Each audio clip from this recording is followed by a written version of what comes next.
नमस्कार मित्रांनो, आज दिनांक 21 डिसेंबर 2020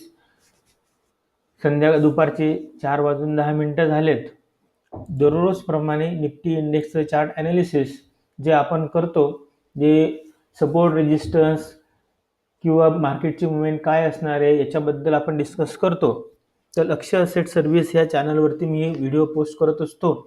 तसेच लक्ष असेट सर्व्हिस नावाचा टेलिग्राम चॅनल आहे, याच्यावरती मी लाईव्ह अपडेट टाकत असतो की ज्याद्वारे तुम्हाला इन्व्हेस्टमेंट करताना डिसिजन घेता येऊ शकतो. आणि तुम्ही हे जे चार्टवर तुम्ही स्क्रीनवर बघत आहात, हे सुद्धा तुम्ही दुसऱ्या स्टॉकविषयी किंवा इंडेक्सविषयी ड्रॉ करून तुम्हाला त्याची माहिती मिळू शकते. तर तुम्ही स्क्रीनवर बघत आहात, हा शुक्रवारी आपण याच्याबद्दल डिस्कस केलं होतं. त्याप्रमाणे मी रेजिस्टन्स तुम्हाला तो सांगितला होता 13,776 आणि सपोर्ट बघा मी हा सांगितला होता 13,604. याच्या कोणत्याही साईडला निफ्टी गेल्यानंतर त्या साईडला मुवमेंट बघायला मिळेल. तर आज आपण बघितलं निफ्टी ओपन झाला लोअरला, कारण थोड्याशा ग्लोबल न्यूज निगेटिव्ह येत होत्या. जरी पॉझिटिव्ह होत्या अमेरिकन मार्केटच्या, तरी UK मधल्या लॉकडाऊनच्या आणि परत कोरोना व्हायरस दुसरा पसरणार आहे, जो आठवड्यापासून माहिती आहे की तो कोरोना व्हायरस बद्दलच्या चर्चा चालू आहे.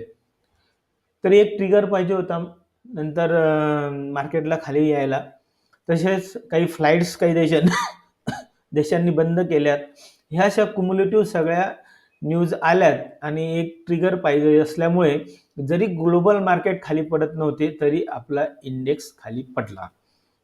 हे फक्त फिअर आहे. जसं मार्च 20ला पहिल्या लॉकडाऊनच्या वेळेस फिअरने मार्केट खाली पडलं, सेम तसं आज दिसलं थोडंसं.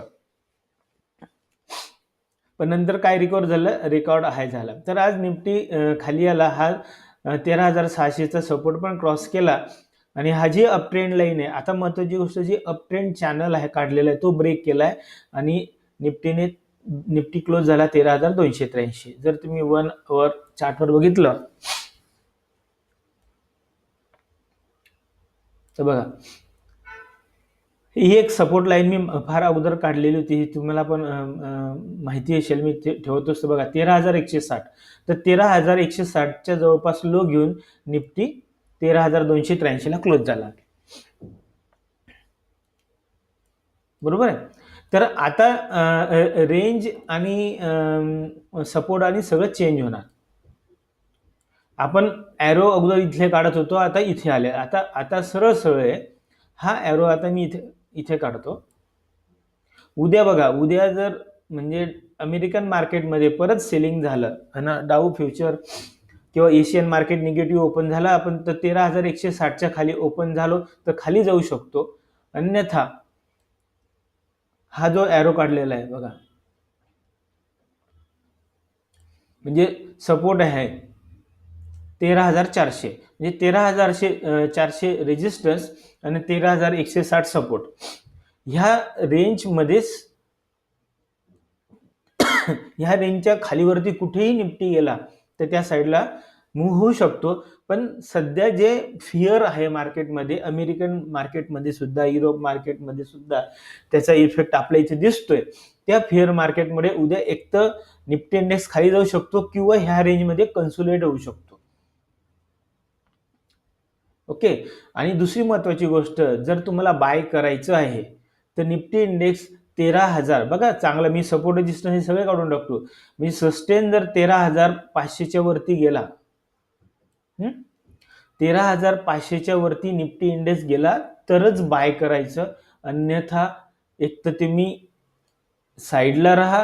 हे इयर आणि हे ख्रिसमसचं पण सुरू होत आहे, तर तुम्ही साईडला राहा, ऑप्शनमध्ये ट्रेड करू नका. 13,500च्या वरती गेला बाय करा, नाहीतर 13,400चा सपोर्ट घेऊन 13,500 गेला तरच बाय करा. अन्यथा काही करू नका, नाहीतर निफ्टी खाली येऊ शकतो. आपण जर सपोर्ट दुसरा काढला आपण, आता बघा हा सपोर्ट, आपण दुसरी स्लाईड काढूया नवीन. बघा, आता हा एक सपोर्ट आहे.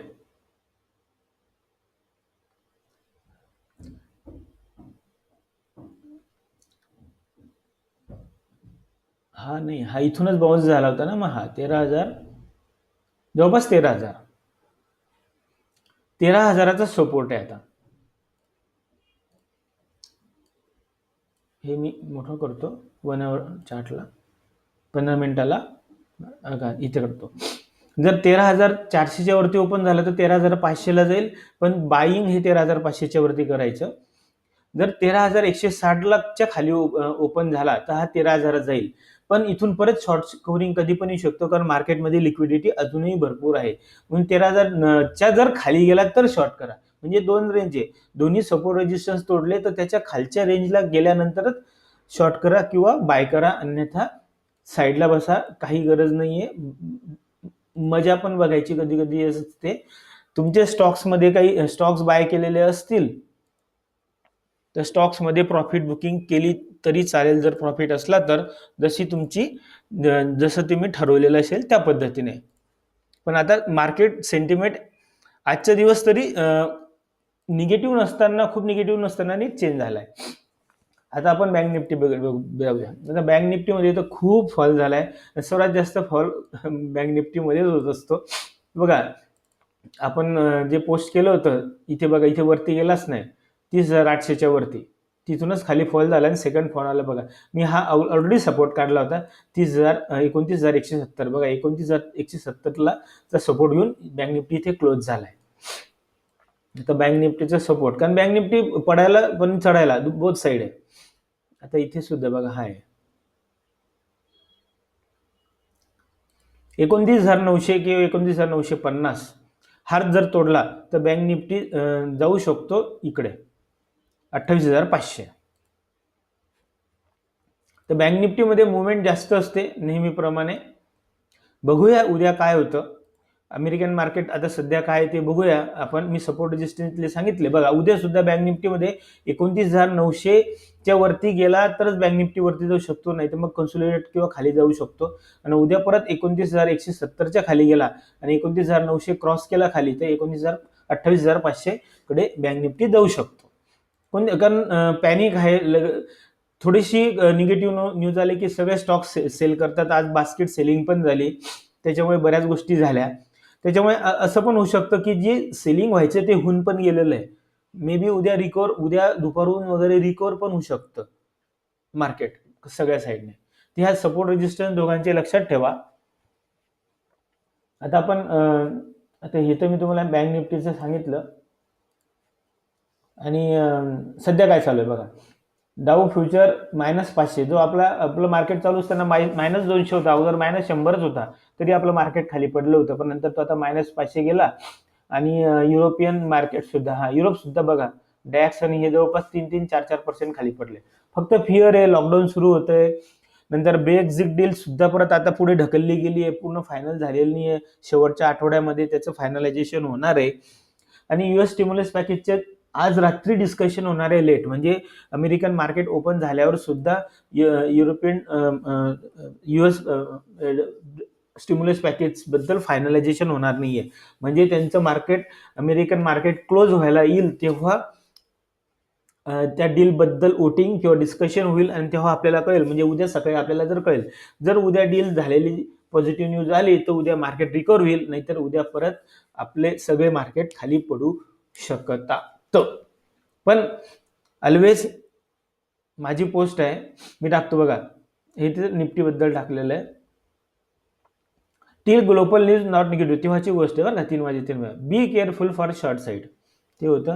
हां, सरप्राईजचं टाकलं होतं मी.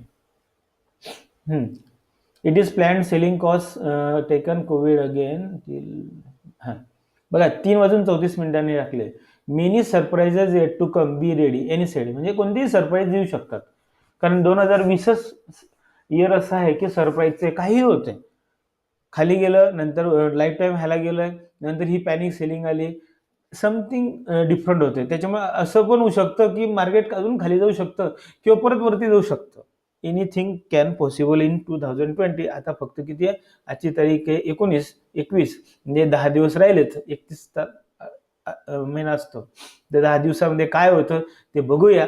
पण सध्या आता मार्केटचा एक फॉल आलाय, तर 13,500च्या वरती गेल्यास निफ्टी असलं तर बाय करा. स्टॉक्स पण 13,500च्या वरती इंडेक्स गेला तर बाय करा, नाही तर साईडला बसा. प्रॉफिट असेल तर प्रॉफिट बुक करा. काही प्रश्न असले ते माझ्या चॅनलवर नक्की विचारा. मी तिथे माझा नंबर पण टाकतो यूट्यूबच्या डिस्क्रिप्शनमध्ये. मी माझं स्टॉक विषयी मत किंवा व्ह्यूज नक्की सांगेल. पण इन्व्हेस्टमेंट करताना नेहमीप्रमाणे ॲनालिसिस वगैरे करूनच करा आणि फायदा कमवा.